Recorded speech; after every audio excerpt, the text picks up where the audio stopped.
The bells of the convent rang out one final time. Can you hear that haunting toll in your mind? Up in the rugged hills of Thessaly, where ancient olive trees shook like frightened souls in the biting autumn wind, a tight-knit group of nuns huddled inside their crumbling chapel. They knelt beneath those cracked frescoes, saints staring down with faces scraped raw by centuries of time and unrelenting sorrow. Out on the distant horizon, flames danced menacingly. Ottoman banners were already slicing through the air, their blood-red cloth fluttering like wild sparks across the jagged mountains. These brave women knew precisely what horror was marching their way. No rescuers galloped in from the nearby villages. No soldiers stood guard anymore, just that bone-chilling silence hanging heavy before total conquest. Their leader, Sister Eleni from the island of Lesbos, positioned herself firmly at the altar, gripping a tarnished silver crucifix that had braved over 100 years of fierce storms. She whispered with fierce determination, "If they smash through our walls, lock your sacred vows deep inside your hearts. They can't rip those away." But oh, how tragically mistaken she was. When the mighty empire's armies finally hammered at the convent gates, all those vows, desperate prayers, and holy sanctity shattered like glass against a brutal history desperate to erase them forever. Picture this nightmare unfolding. Does it send chills down your spine? If you're fascinated by real documented tales from the wild Ottoman Byzantine frontiers, don't forget to smash that subscribe button right now. It fuels our mission to unearth more hidden accounts, from dusty missionary letters to secretive Vatican reports. All right, let's dive back in. The convent's sturdy stones started tumbling down before the sun even dipped low. Those beautiful hymns that once filled the echoing halls, completely swallowed by the clash of iron blades and piercing screams of terror. The Ottomans didn't bother wasting precious arrows on a place they deemed holy. Nope, they unleashed cannon fire to obliterate the gates, a deafening warning and an arrogant declaration all in one. To these conquerors, this wasn't some untouchable sacred ground. It was a blatant symbol of rebellion. Hard proof that the Christian cross still had the audacity to stand proud in territories they'd already claimed as their own. Inside, the sisters scrambled in panic, burying their precious relics deep. Gleaming silver chalices, intricately embroidered icons, even fragile fragments of saints' bones, right under the chapel's cold floor. They clung to the hope that if their bodies were claimed, at least their unyielding faith might somehow survive the onslaught. But here's the gut-wrenching truth. The invading soldiers weren't chasing shiny treasures. They hungered for something darker, irrefutable evidence that they'd not only demolished enemy armies, but utterly crushed their very God. By the time night cloaked the hills, the nuns who somehow survived were roughly herded into the open courtyard like livestock. Flickering torchlight twisted their pure white robes into eerie shifts of gold and looming shadow. They were fed a hollow promise, transport before the Pasha for judgment. A mercy that history shows few captives ever lived to experience. What unfolded next spiraled into a dark legend, so utterly grim and horrifying that even the most dedicated church chroniclers shied away from spelling out the full, brutal details. Come the pale light of dawn, the entire convent lay in smouldering ashes. Thick smoke lazily curled up from the refectory, that simple room where these women had once shared humble bread and profound silence in sisterly bond. Now, Ottoman flags snapped triumphantly from the shattered bell tower, a clear signal to distant units that all resistance had been mercilessly stamped out. But hold on, something utterly unexpected and defiant erupted right there in that blood-soaked courtyard. The soldiers, bracing for wails and pleas, heard, singing instead. Tied tightly with rough ropes, the remaining sisters raised their voices in a powerful hymn, not one of broken despair, but raw, unyielding defiance. Agnus Dei, the Lamb of God who takes away the sins of the world. Their voices quivered with exhaustion, but not once did they crack or falter. The Ottoman captain, thrown off balance, should he burst into mocking laughter or crush this insolence, barked orders to drag the abbess forward into the harsh light. Eleni still clutched that resilient silver cross, salvaged from the ruined altar. He dangled a twisted offer of mercy. Renounce your stubborn God, embrace our victorious faith, and your precious sisters might just live. Her response? It sealed her doom in an instant. I've already surrendered my life. What more could you possibly take from me? The captain paused, maybe a flicker of unwanted respect or pity crossing his hardened face, before he turned coldly away, abandoning her to the mercy of his ruthless men. What horrors followed! Even the official Ottoman records, which loved to glorify every victory in grand detail, brushed it off as mere discipline for those who spurned reason. But dig into later European letters, verified facts from archives, and her name resurfaces like a ghost. Eleni of Lesbos, the unbreakable nun who refused to kneel before tyrants. By midday, under a merciless sun, the convent's bells were callously melted down into coins for the empire's coffers, and the proud rooftop cross was crated up and shipped east as a gleaming trophy of conquest. Yet almost immediately, eerie rumors began swirling through the surrounding villages like wildfire. Folks whispered that on gusty nights, when wind howled through the skeletal ruins, you could still catch faint women's voices, not sobbing in defeat, but steadfastly praying as if nothing had changed. Can you imagine lying awake, hearing that spectral echo? The acrid smoke from the fires hadn't even fully dissipated when the grueling march kicked off for the survivors. What remained of this devoted order, exactly 22 women, their habits torn and soiled, were driven southward toward the unforgiving coast, ankles bound in heavy chains, constantly watched by mounted Ottoman horsemen loyal to the empire. These weren't treated as mere prisoners of war. Oh no, they were paraded as living symbols of total domination, undeniable proof that even the most sacred walls could be reduced to rubble. The journey? It was nothing short of merciless torment. Picture endless days under a scorching sun that baked the dusty road into a furnace. These nuns, women who'd never once ventured beyond the peaceful confines of their cloister, now stumbled forward, ravaged by thirst that clawed at their throats and exhaustion that weighed down every step. When one sister inevitably collapsed in the dirt, another would rush to lift her fallen veil, shielding it from the trampling boots of indifferent soldiers. It was a heartbreaking final act of dignity in a world that had stripped away every shred of mercy. Their beloved abbess was long gone, but her parting words echoed like a lifeline among them.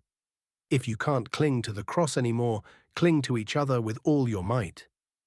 After 7 agonizing days of this hellish trek, blisters bursting, feet bleeding, spirits tested to the brink, the weary captives finally staggered into the bustling port of Volos. Looming there were the ominous Ottoman galleys, massive ships engineered not for any hint of comfort, but for ironclad control over the helpless. The women were herded aboard like cargo, their wrists shackled brutally to weathered wooden benches once occupied by criminals and enslaved souls. As the sails billowed with the salty wind, the familiar shores of Greece blurred and faded into the vast horizon, taking with them every memory of home, every whisper of freedom they'd ever known. The ship's stern overseer, a man named Yusuf Aga, was meticulous to a fault. He jotted down every detail in his ledger. Crates of exotic spices, glittering coins, bolts of fine textiles, and, chillingly, religious captives listed right alongside. It was this exact ledger, miraculously unearthed centuries later in the vast archives of Istanbul, that transformed what many dismissed as mere legend into cold, verified historical fact. Debunking the myths, folks. This isn't some fairy tale, it's backed by real documents. The grueling voyage to Constantinople stretched over 12 storm-tossed days. Ferocious waves crashed relentlessly against the deck, drenching everyone in icy spray. Salt seeped into open wounds, burning like fire. Starvation carved hollows into their once soft faces. But what truly shattered their resolve wasn't the physical agony. No, it was the soul-crushing silence that enveloped them. No one deigned to speak to these women except to snarl harsh commands. They drifted like forgotten ghosts, suspended between the endless sky and the churning sea below. At night, under a canopy of indifferent stars, the youngest among them, Sister Magdalena, would whisper ancient psalms so softly her breath barely carried over the thunderous waves. Yet her faint voice pierced the darkness, drawing even the other chained prisoners, desperate Greeks, stoic Serbs, weary Italians, to turn their heads and listen in hushed awe. For those fleeting moments, it felt like the raging sea itself paused to breathe. Finally, as the ship navigated the narrow Bosphorus Strait, the nuns caught their first glimpse of Constantinople's majestic skyline, emerging like a conqueror's crown. Domes and minarets piercing the sky, glowing sharp as blades in the breaking dawn. This fabled city of the world's desire, coveted for centuries by kings and empires alike. It was poised to become their gilded cage, a place of opulent beauty hiding unimaginable cruelty. Straight from the chaotic docks, they were paraded like spectacles through the narrow, teeming streets, overflowing with merchants hawking wares, soldiers strutting in armor, and slaves shuffling in chains. Locals froze in their tracks to gawk, Christian nuns dragged as captives. That was a rare sight, even in an empire forged from endless conquests. They were marched past the imposing ancient walls of Blachanae, straight into the heart of the imperial district where destinies were coldly decided. In the looming shadow of Hagia Sophia, that once magnificent cathedral of Christendom, now repurposed with minarets calling to a different faith, one of the sisters dared to whisper through cracked lips, "We're home at last." But this home is no longer ours. Can you feel the weight of that betrayal, that profound loss? Before the first rays of dawn could fully pierce the sky, the group was ushered into a vast marble courtyard encircled by towering columns that seemed to reach for heaven itself. This wasn't some filthy dungeon straight out of nightmares. It was the Divan-i-Humayun, the exalted imperial council, where the Sultan's absolute will reigned supreme over all. Here, captives weren't judged by compassionate kings or holy priests, but by the impersonal machinery of empire. For these nuns from distant Thessaly, their deep-rooted faith was about to be weighed against the unyielding laws of conquest, and the scales were rigged from the start.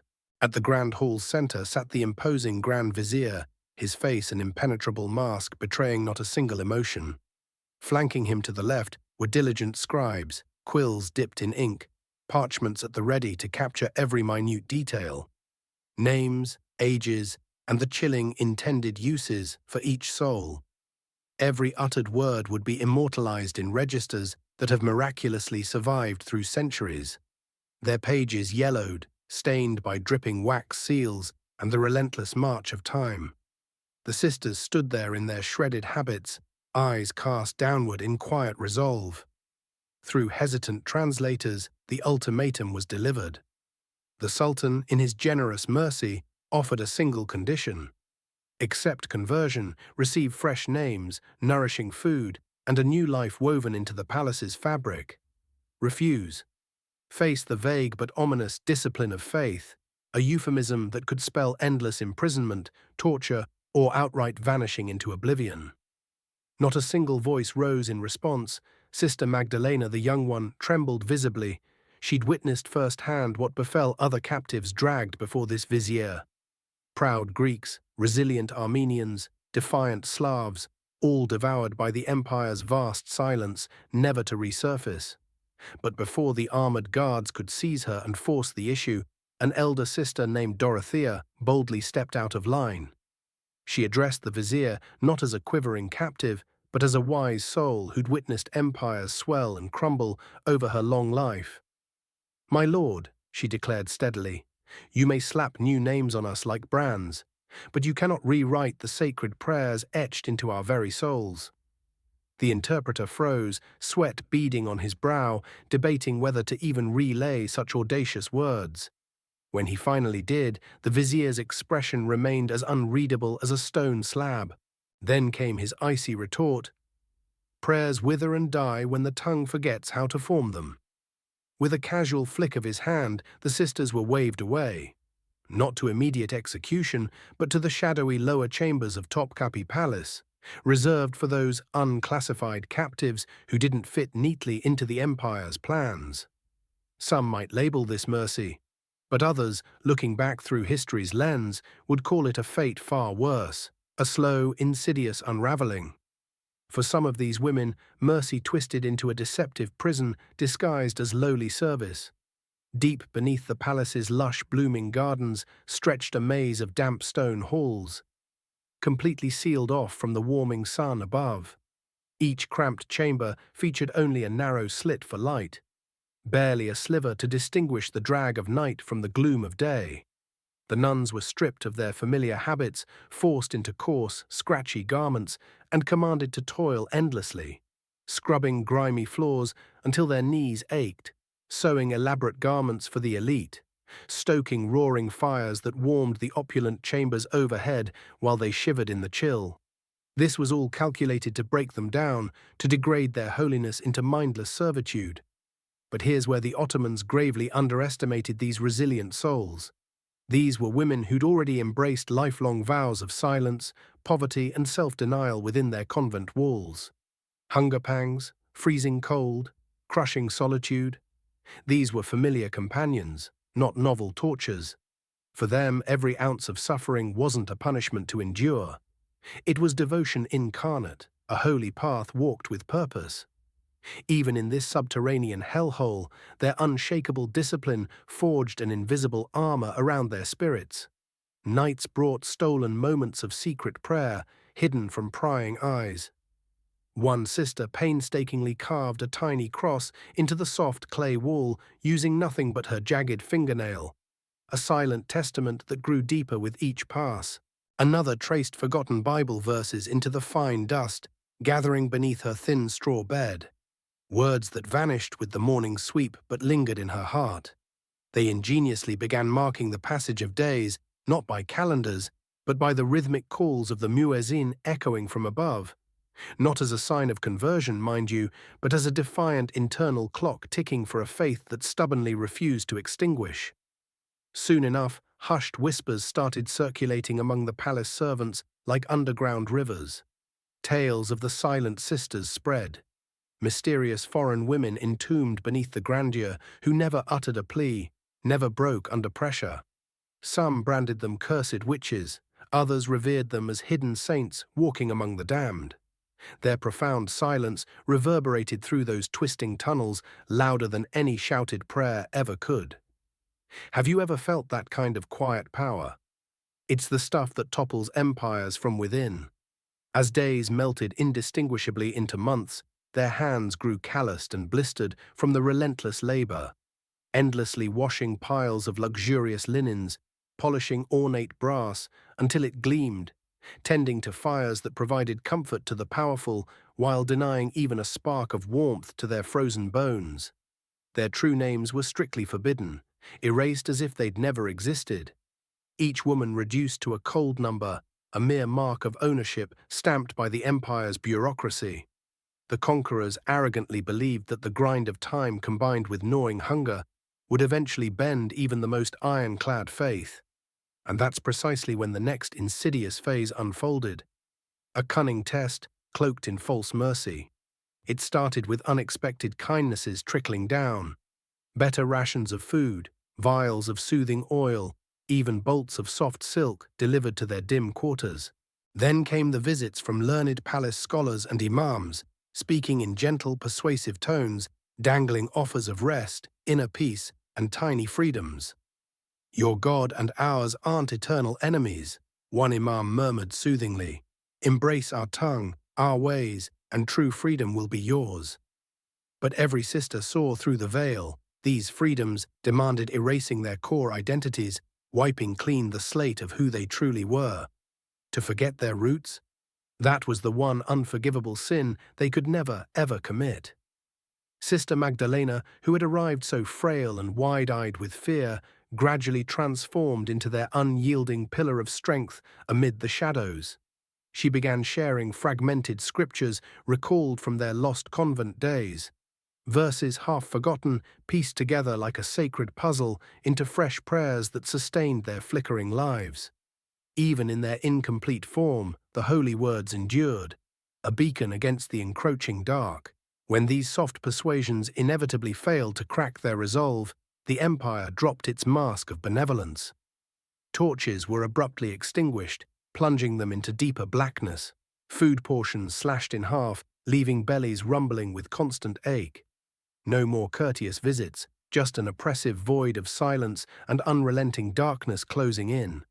One by one, in a calculated rhythm, they were hauled away to a stark, narrow interrogation room where stern scribes waited patiently. The demand was simple, yet soul-shattering. Repeat a single phrase of total submission. Comply. Earn a cushioned life within the palace's gilded walls. Refuse? Simply disappear into the unknown. This wasn't some dramatic public spectacle of cruelty. No, it was far more insidious. A slow, methodical erosion of the human spirit. Faith wasn't ripped away in one violent yank. It was chipped at relentlessly by starvation's bite, the agony of endless waiting, and that insidious inner voice whispering, "Why keep suffering for a God who remains so silent?" Tragically, a few couldn't hold out forever. Take the twin sisters from the island of Corfu. They finally broke, murmuring the required words through tears. In an instant, they were draped in flowing silks and whisked away, vanishing from sight forever, their fates a mystery swallowed by the palace. For those who clung on, each such betrayal only steeled their determination further, turning grief into unbreakable resolve. Sister Dorothea, the bold elder who'd once stared down the Grand Vizier, grew alarmingly thin and ghostly pale under the strain. Yet when brutish guards demanded her name during a routine check, she managed a faint, defiant smile. "Call me Silence," she replied softly, her words hanging like a challenge. That single act of rebellion spread among them like a wildfire contagion. From that pivotal moment, none of the sisters uttered another word to their captors, responding to every question, every threat, with nothing but profound, unyielding stillness. And in that powerful quiet, they reclaimed a sliver of control that the mighty empire arrogantly thought it had stripped away for good. Official Ottoman records mention them only in fleeting, dismissive notes. Foreign captives, unresponsive and unproductive. To their conquerors, they were nothing more than botched conversion attempts. But to the annals of history, and to us, piecing together the verified facts, they became legends. Living embodiments that faith could thrive and endure even where iron walls and chains sought to smother it. By the time spring's gentle warmth returned to the blooming palace gardens far above, only 11 of the original 22 sisters remained breathing in that underworld, reduced to ragged ghosts haunting the shadows. The guards sneered and called them ghosts in rags, mocking their frailty. But among the servants, darker whispers circulated of something truly eerie. How, in the deepest hours of night, faint voices sometimes drifted up from beneath the palace floors, chanting in a long-forgotten language that no one could place but everyone instinctively feared. It was the very same defiant hymn they'd sung as their beloved convent blazed to the ground. And deep within those forsaken corridors, where sunlight was a distant memory, the survivors stumbled upon something miraculous and unexpected. An ancient sealed archway caked in layers of dust and forgotten stone. At first, it served as a desperate hiding spot from patrols, but gradually it evolved into something profoundly sacred, a clandestine sanctuary of their own making. They improvised with whatever scraps they could scavenge. Shattered pottery shards became humble candle holders, a tattered scrap of linen transformed into an altar cloth, and a jagged fragment from a broken mirror was carefully shaped into a crude but symbolic cross. In this hidden chapel, tucked away from the empire's watchful eyes, they gathered each night once the palace above fell into slumber. No booming hymns or elaborate sermons here, just intimate whispers shared in the flickering glow. Each woman would kneel in turn and offer up a personal memory. The quaint charm of a childhood home, the distant peal of a church bell at dawn, the simple warmth of fresh-baked bread shared among friends. These raw recollections became their new improvised psalms, small, heartfelt offerings to a God they believed still listened intently from the enveloping dark. Imagine the comfort in that ritual, the spark of hope it reignited. A captured Venetian prisoner, scribbling in his secret journal, once described hearing strange ethereal voices echoing faintly beneath the harem quarters, women intoning Latin praises to a god alien to this empire. For generations, skeptical historians waved it off as mere superstition, a tall tale born of boredom and fear.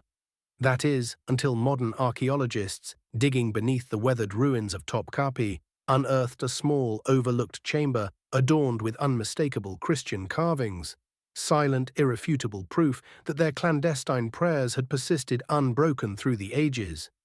Crosses roughly scratched into the unyielding stone.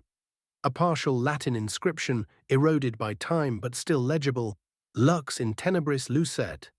The light shines in the darkness. That humble discovery, it upended everything we thought we knew. It proved beyond doubt that these women hadn't simply faded into obscurity. They'd actively left an indelible mark, a quiet revolution etched directly into the empire's foundations. Deep inside their secret chapel, Sister Magdalena, once so vulnerable, now the radiant core of their collective faith, took to marking the walls with bits of smuggled charcoal. Direct names were too risky, so she cleverly devised a symbolic code. A delicate bird for each sister still drawing breath, a flickering flame for those tragically lost to the shadows. Whenever a bird symbol failed to appear in the tally, it signaled yet another had vanished without trace, a somber reminder that fueled their prayers. Remarkably, the guards never stumbled upon this sacred space, yet they couldn't ignore the subtle transformations in their captives. Despite the relentless hunger gnawing at their insides, the biting cold seeping into their bones, and the suffocating confinement, these women carried themselves with an eerie, almost supernatural calm that defied explanation. The overseers dismissed it as creeping madness, a breakdown of the mind. But the observant scribes, jotting notes in their ledgers, recorded something far more profound. These sisters had tapped into a strength not of this earthly world, a divine resilience that no mortal force could quench. Their covert worship persisted stubbornly for months, perhaps stretching into years amid the unchanging gloom. And even as the empire deployed every tactic to scrub away any trace of their existence, from burning documents to silencing witnesses, their hidden chapel stood as the ultimate act of defiance, not through clashing weapons or loud protests, but via an unextinguishable faith that simply refused to be extinguished. By the time a new sultan claimed the throne, brimming with youth and ruthless ambition, only a scant handful of the sisters lingered on. Bodies worn thin, faces aged prematurely, teetering on the edge of being forgotten entirely. Yet, astonishingly, their secret chapel endured beneath it all, a silent, hidden bastion of eternity. Centuries later, when intrepid modern excavators delved into the layered ruins of what was once Constantinople, now bustling Istanbul, no one could have anticipated discovering the literal fingerprints of these extraordinary women preserved beneath strata of marble and imperial grandeur. These were souls who'd prayed fervently in pitch-black darkness, bequeathing the one treasure conquerors could never seize, their faith eternally carved into unyielding stone. Flash forward to 1482, when the palace underwent yet another seismic shift in power. A fresh sultan, young and fiercely ambitious, ascended with explicit orders to purge every lingering trace of weakness from his predecessor's reigns. Every servant, every concubine, every lowly laborer was painstakingly catalogued in exhaustive detail, except for one glaring omission. In the sprawling Topkapı archives, amid columns of meticulously inked names, a conspicuous blank space gaped where 21 entries rightfully belonged. The ledger's curt notation: unfit for service, disposed. No burial dates, no grave markers, absolutely nothing. This was history's sly method of erasure, not with roaring flames, but with the deliberate withholding of ink, a calculated void. And yet, that very silence screams volumes as proof. Why hide something so meticulously unless it posed a profound shame or threat? Centuries onward, an Ottoman courtier's private diary unexpectedly surfaced in the forgotten archives of Bursa, cryptically alluding to foreign women who defied submission and vanished beneath the palace's very foundations. Add to that a clandestine letter intercepted by cunning Venetian spies in 1484, explicitly mentioning nuns who steadfastly refused to bow before the Sultan's iron will.